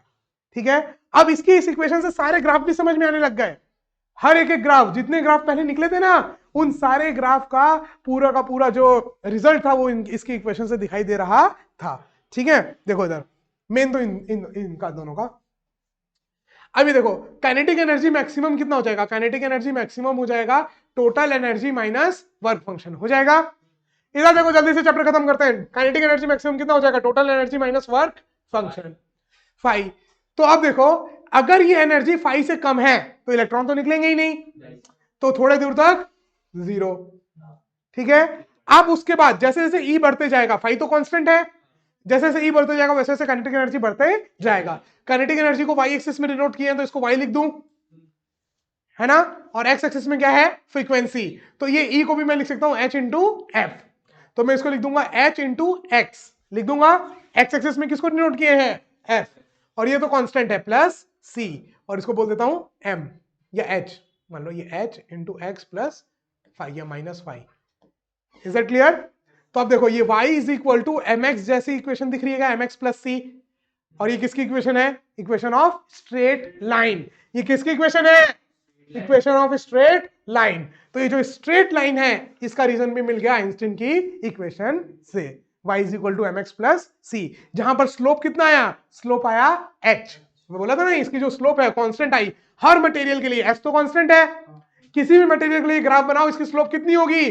h, और ये h क्या है? कांस्टेंट, इसलिए सारी लाइन क्या आई? पैरेलल। बस सबका वर्क फंक्शन फाई अलग अलग है, इसलिए सबका ये अलग आया। बात समझ में आई? तो यहां से ये भी एक्सप्लेन हो गया। अब सेम इसको अब आगे और थोड़ा सा पोटेंशियल डिफरेंस के लिए भी निकाल दिया गया। देखो कैसे निकाला गया। स्टॉपिंग पोटेंशियल के लिए अपन ने क्या बोला? स्टॉपिंग पोटेंशियल अगर V है, स्टॉपिंग पोटेंशियल अगर V है, या V नॉट बोल देता हूं, V not, capital V not, ध्यान से सुनो। तो जो बैटरी की एनर्जी होगी, पोटेंशियल की एनर्जी होगी, वो कितनी हो जाएगी? E V not. और ये एनर्जी किसको डिनोट करेगी? Maximum kinetic energy. किसको डिनोट करेगी? मैक्सिमम काइनेटिक एनर्जी को। ठीक है क्या? तो मैक्सिमम काइनेटिक एनर्जी की जगह, ऊपर वाले इक्वेशन की जगह ई वी नॉट लिख सकता हूं। तो E V naught is equal to H F minus 5। E को इधर ले आऊं तो स्टॉपिंग पोटेंशियल का जो रिलेशन बन जाएगा वो बन जाएगा h by E into F minus 5 by E. ये भी स्ट्रेट लाइन बना, y is equal to M X plus C, तो इसकी भी स्ट्रेट लाइन इक्वेशन आती है। यहां पर स्लोप की इक्वेशन क्या हो जाती है? h बाई ई। बस यहां पर ये याद रखना है कि अगर ये स्टॉपिंग पोटेंशियल है और ये फ्रीक्वेंसी है ना, तो जो स्लोप बनेगा उसकी स्लोप होगी h बाई ई, और अगर काइनेटिक एनर्जी और फ्रीक्वेंसी है तो जो स्लोप होगी उसका स्लोप होगा h। Is that clear? बस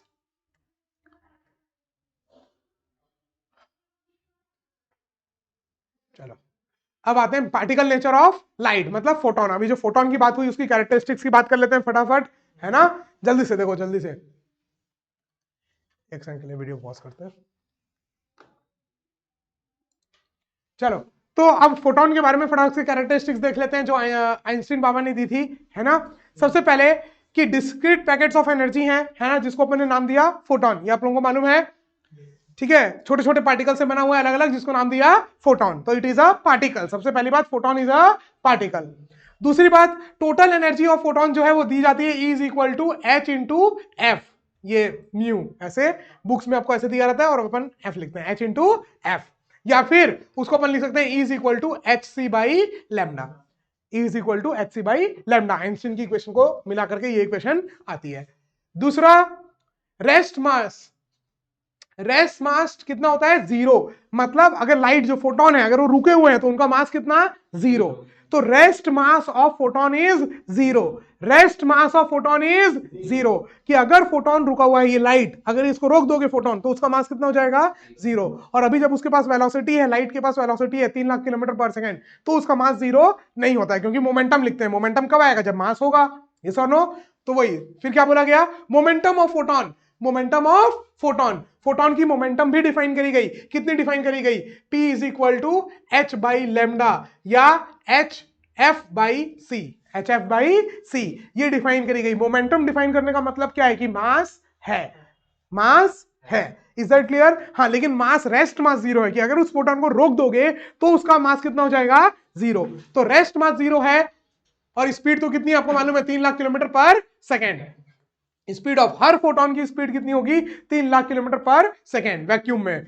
रेस्ट मास 0 है, मोमेंटम H बाई लैम्डा है। आगे बढ़ते हैं। Charge on photons, photons are electrically neutral, photons के ऊपर कोई चार्ज नहीं होता है।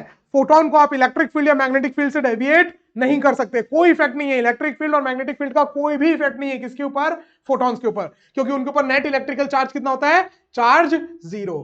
कितना चार्ज होता है? 0। ठीक है। वेव पार्टिकल ड्यूअलिटी, मतलब लाइट जो है वो दोनों प्रॉपर्टी, जो फोटोन है वो दोनों प्रॉपर्टी दिखाता है, लाइट की भी, वेव की भी और पार्टिकल की भी। है पार्टिकल, लेकिन वो प्रॉपर्टी किसकी दिखाता है? वेव की। ये अभी अपन समझेंगे नेक्स्ट वाले टॉपिक से, नेक्स्ट वाले टॉपिक्स में आएगा ये। ठीक है, लेकिन अपन सारे कैरेक्टरिस्टिक्स लिख रहे थे तो यहां पर लिख दिए उस चीज को। एनर्जी डिस्ट्रीब्यूशन, हर एक एक फोटोन की एनर्जी सेम होगी अगर फ्रीक्वेंसी सेम है तो। मान लो आप 1 करोड़ फोटॉन्स भेज रहे हो, सबकी फ्रीक्वेंसी सेम, अगर सबकी फ्रीक्वेंसी सेम तो सबकी एनर्जी भी सेम, हर पैकेट्स की, हर फोटोन की एनर्जी सेम होगी। दूसरा, फोटोन पार्टिकल कोलिजन, अगर आप फोटोन को किसी दूसरे फोटोन से या फोटोन को पार्टिकल से अगर आप कोलाइड कराते हो तो एनर्जी और मोमेंटम तो कंजर्व रहेगा। क्या क्या कंजर्व रहेगा? क्या क्या कंजर्व रहेगा? एनर्जी और मोमेंटम, लेकिन फोटोन कंजर्व रहे इसकी गारंटी नहीं है। Photon can be created and photon can be destroyed, है ना। एब्जॉर्ब, फोटोन एब्जॉर्ब भी हो जाते हैं, यहां से लाइट एनर्जी, फोटोन सारी हैं, जनरेट हो रहे हैं, जनरेट भी तो हुए, कोई लाइट के अंदर फोटोन स्टोर थोड़ी है। इलेक्ट्रिक करंट से क्या कर रहा है? उसको जनरेट, तो फोटोन जनरेट भी हो रहे हैं और जहां आगे गिर रहे हैं वहां पर एब्जॉर्ब भी हो रहे हैं, कुछ रिफ्लेक्ट हो रहे हैं, कुछ एब्जॉर्ब हो रहे हैं। तो फोटोन कंजर्वेशन नाम का कोई चीज नहीं होता है। Photons can be created, photons can be absorb, destroyed मत बोलो, एब्जॉर्ब बोल लो। ठीक है क्या? चलो, अब ये जो वेव की जो ड्यूअल प्रॉपर्टी है इसको एक्सप्लेन किया किसने? डी ब्रॉगली ने, जिसको ये डॉगी डॉगी बोल रहा था, है ना। ठीक है, आगे ये भाई साहब, मैंने नहीं बोला कुछ, ये इस प्राणी ने बोला कुछ, है ना। चलो ये देखो, डी ब्रॉगली वेवलेंथ, ये जो लड़ाई चल रही थी बहुत सारे साइंटिस्ट के बीच में, लाइट वेव है, लाइट पार्टिकल है, लाइट वेव है, लाइट पार्टिकल है, उसी समय भले मानुस का जन्म हुआ जिसका नाम है डी ब्रॉगली, और इसने बोला लड़ो मत, लाइट दोनों है, वेव भी और पार्टिकल भी। और इनफैक्ट सिर्फ लाइट नहीं, सब कुछ, अपन भी, पार्टिकल भी है और वेव भी, हर एक एक चीज, छोटी से लेकर के बड़ी से बड़ी चीज, सब कुछ क्या है? लाइट भी और, मतलब वेव भी और पार्टिकल भी। ड्यूअलिटी नेचर इसने सब चीज के लिए दिया, एवरी चीज के लिए क्या दिया? Dual nature. हाँ, बस बड़े चीजों के लिए जो फ्रीक्वेंसी है वो इतनी कम है, वेवलेंथ इतनी कम है कि वो आपको वाइब्रेट करते हुए दिखाई नहीं देते, उनकी फ्रीक्वेंसी इतनी कम है। और जो छोटी चीजें जैसे इलेक्ट्रॉन, प्रोटॉन, उसमें उनका वेव नेचर इफेक्टिव आता है। बात समझ में आई? ये पूरा हाइपोथेसिस दिया किसने दिया? इन भाई साहब ने दिया, डी ब्रॉगली ने। क्या बोला कि the idea of the wave nature of matter introduced by de Broglie in 1924 revolutionise कर दिया। ठीक है भाई, ये सब जो भी है, हाँ, नॉट जस्ट लाइट, ये देखो अंडरलाइन जो करना है, not just light exhibit both wave, light and particle properties, a concept known as all the matter.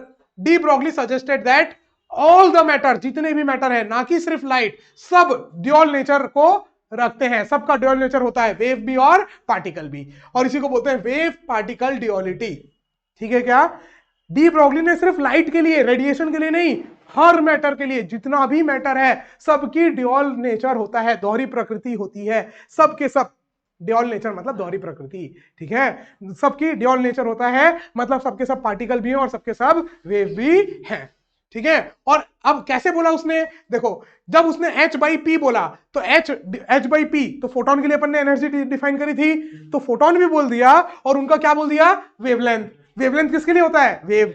तो उसने दोनों बोल दिया कि भैया पार्टिकल है, लाइट क्या है, पार्टिकल, लेकिन जा कैसे रही है, एज अ वेव। तो पार्टिकल भी है और वेव भी है। अगर कोई फिनोमिना वेव से एक्सप्लेन हो रहा है तो वेव मान लो, अगर कोई फिनोमिना पार्टिकल से एक्सप्लेन हो रहा है तो पार्टिकल मान लो। बात समझ में आया, ये बोला पूरा किसने, ये भले मानुस ने, है ना। और ये जो वेवलेंथ दी इसने, ये जो वेवलेंथ दी कितनी, h/p, इसने जो वेवलेंथ दी h/p, इस वेवलेंथ को बोलते हैं डी ब्रॉगली वेवलेंथ। क्या बोलते हैं, डी ब्रॉगली वेवलेंथ, ठीक है। जिसका बहुत ज्यादा यूज हुआ है, पूरा क्वांटम मैकेनिक्स के लिए एक बेस बना, यहां से स्टार्ट हुआ क्वांटम मैकेनिक्स का, क्वांटम फिजिक्स जो आपने सुना होगा बहुत ज्यादा यूट्यूब में इधर उधर। तो ये पूरा जो बेस बना वो ये थ्योरी बनी। इलेक्ट्रॉन माइक्रोस्कोप जो बना पाए वो इस थ्योरी के कारण बना पाए। अपन एटॉमिक स्ट्रक्चर को और अच्छे से जो समझ पाए अपन, वो ये डी ब्रॉगली के कारण समझ पाए। तो बहुत सारे डी ब्रॉगली का तो पूरा स्ट्रक्चर लास्ट में अपन उसमें इंटीग्रेट करते हैं, है ना। तो ये पूरी की पूरी चीजें हो गई। अब अगर कोई भी एक इलेक्ट्रॉन को v पोटेंशियल से अगर आप एक्सेलरेट करोगे तो उसकी एनर्जी कितनी हो जाएगी, E इंटू वी।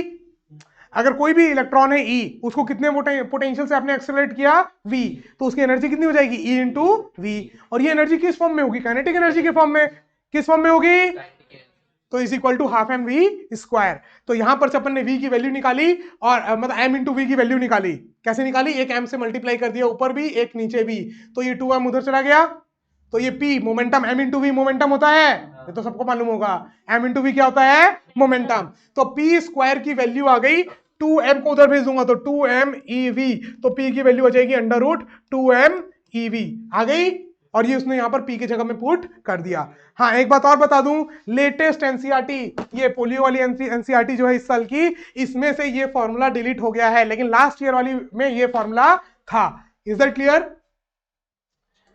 एक है हाइजेनबर्ग अनसर्टेनिटी प्रिंसिपल, इस साल ये भी यहां से डिलीट हो गया है, लेकिन मैंने फिर भी डाल दिया है क्योंकि बुक में एक जगह ये नाम आया है खाली, ये अनसर्टेनिटी प्रिंसिपल। पिछले साल ये पूरा एक टॉपिक था बड़ा सा बुक में, लेकिन इस साल की पोलियो होने के कारण इस बुक से हटा दिया गया है, ठीक है।